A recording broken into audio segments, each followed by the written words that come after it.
Have you ever met someone who just doesn't watch movies? What's the psychology behind people who skip the silver screen experience?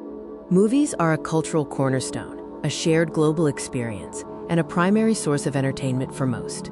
Yet, a fascinating group of people actively avoids them. From blockbusters to indie films, cinema profoundly influences our conversations, fashion, and even our understanding of the world. It's truly ubiquitous, but for some, the appeal just isn't there. We're going to explore the psychological reasons why certain individuals choose not to engage with this pervasive form of media. Let's dive into some of the possible psychological barriers that prevent people from becoming regular movie watchers. One common reason relates to attention span. A 2-hour commitment in a dark room can feel like a major investment, especially in our fast-paced, multitasking world. Many prefer interactive media, like video games, where they have control over the narrative and progression, offering more active engagement than passive movie watching. Beyond attention, deeper motivations often drive the avoidance of film, tied to personal values and how they choose to spend their time. Some non-watchers prioritize utility, seeking informational or skill-building content over entertainment. Watching a movie is seen as a lower-value use of time.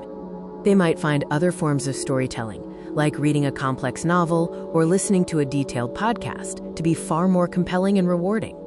Time constraint is often cited, sometimes as a rationalization for deeper issues, framing movie watching as a luxury they can't afford in their busy schedule. For a segment of the population, the cinema experience itself or the content of the films can trigger genuine discomfort or anxiety. The intensity of a cinema, the loud sound system, the total darkness, and the sheer visual scale can be overwhelming for those prone to sensory overload or anxiety. Others actively avoid films that deal with emotional complexity or uncomfortable, sensitive themes, preferring to maintain emotional distance and predictability.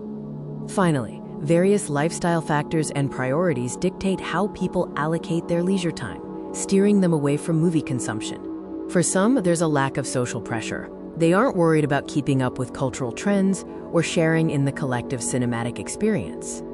Alternative activities, such as hobbies, exercise, or non-film social engagements, simply take priority over sitting down for 2 hours to watch a movie. So what does this tell us about the psychology of the non-movie watcher?